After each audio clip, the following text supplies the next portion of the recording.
The formula calculated by Sagnac for the time delay between the photons traveling in opposite directions around the rotating disk is t minus t plus equals 2 pi a omega divided by c squared minus v squared, which can also be written as 2 pi r v divided by c squared minus v squared.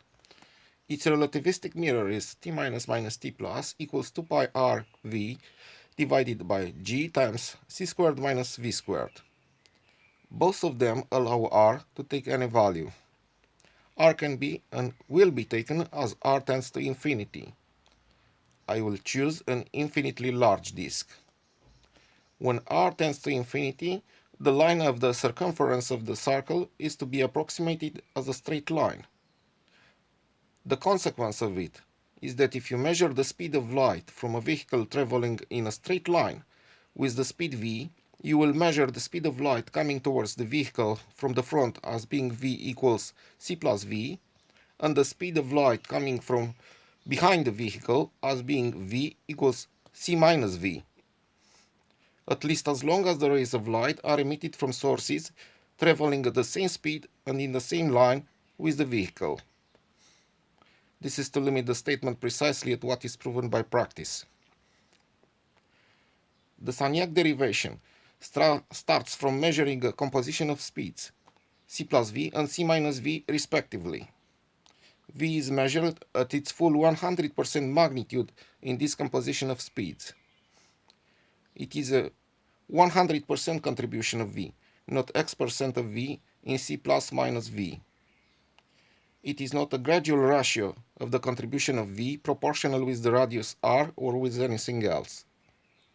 Let's suppose that special relativity is still correct in a perfectly straight line. The rule for the composition of speeds is c plus v equals c minus v equals c. It means a 0% contribution of v in the rule of the composition of speeds. This is to say, if both are true, any infinitesimal deviation from a straight line path should instantly turn upside down the rule of the composition of speeds from 0% contribution of v into 100% contribution of v. Elementary logic, even at its lowest level of activity, rejects such an abrupt instant flip in the physical behavior, rule of composition of c and v in general, but even more obvious if it is to be triggered by an infinitesimal change of geometry from a perfectly straight line into an almost perfectly straight line. Special relativity is proven to be in irreconcilable contradiction with the experimental results. Therefore, I ascertain by the priority of the real physical experiment over any theoretical supposition that the postulate of the invariant speed of light is proven wrong by practice.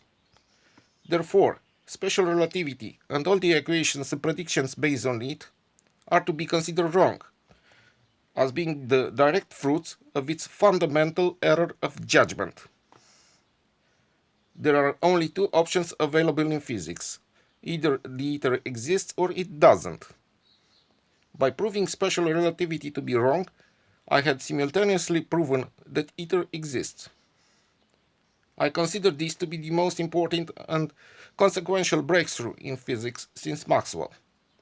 Therefore, I claim the credit and merit for it, and I demand the Nobel Prize for Physics.